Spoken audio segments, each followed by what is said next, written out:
I am. You are. We are. How often do we ask ourselves that question? Who am I? What am I here for? What am I supposed to do in this life?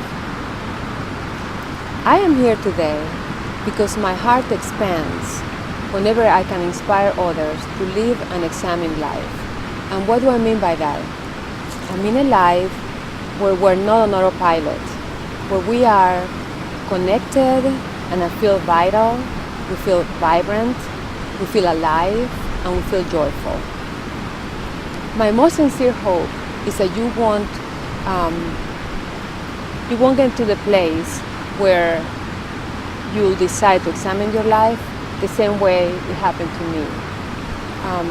To share my story, in 1993, I was a young mother of 3 children. I was very unhappily married. And one day, my oldest son, who was 6 at the time, became ill. And he had pain in his legs, he couldn't sleep. So we took him to the emergency room. And about 3 hours after being in there, we were told by the doctors that they have found cancer in his blood. And he was diagnosed with acute lymphoblastic leukemia. That event completely changed my life forever. It transformed it. And as a result of it, I am here. Basically, the responses of everybody to the news of my son's diagnosis really sent me inwards. I would hear things like, God doesn't send you a burden heavier than you can carry, or aren't you angry at God, or don't you ask yourself, why me?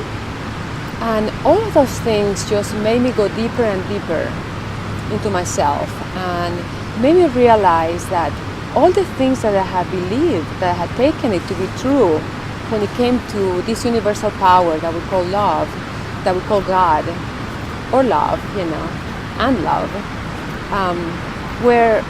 did not ring true with me anymore. Something had awakened inside, some eye had been opened that made me realize that, first of all, we couldn't blame this universal power for what happened, that it wasn't in control of everything that happened in our lives. Random things happen, that we're like little gnats, that we are just flying happily, and all of a sudden the windshield of the car comes in and splat, here we go. However, to be in touch with that at a deep level is very, very scary to us as human beings, and that's why we avoid it. We find so many different ways. We're very creative that way. And so was I. So also I realized that there was this very unconditionally loving presence around me that I couldn't blame, that I knew that was here to support me if I chose to, and that's what I did. And it helped me all the way till the end, because my son died almost 3 years after he was diagnosed. So I started to take the time to go inside and to ask myself all these very important questions, as to what I was here for, what is life, what is death. I began to let go of fears, including the fear of death. And so I started transforming. The transformation began to take place. And I went back to school after my son died. I got a divorce, and I started taking active steps towards happiness, towards being authentic, finding out what really made me fulfilled. And I started working as a social worker, providing care for the terminally ill patients and their families.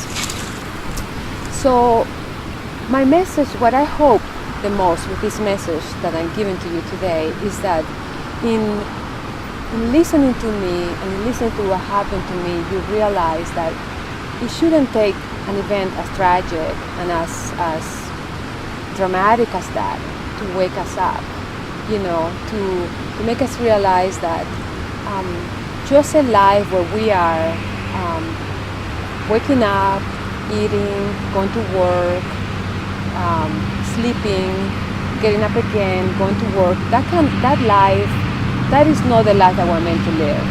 it is an examined life where you take at least 15 minutes of your time. It's not very much. It could be at your lunch hour, it could be in the morning, at night, any time in between, where you just sit down and go, am I happy? Or why am I doing this if it doesn't make me feel good? Or do I like my job?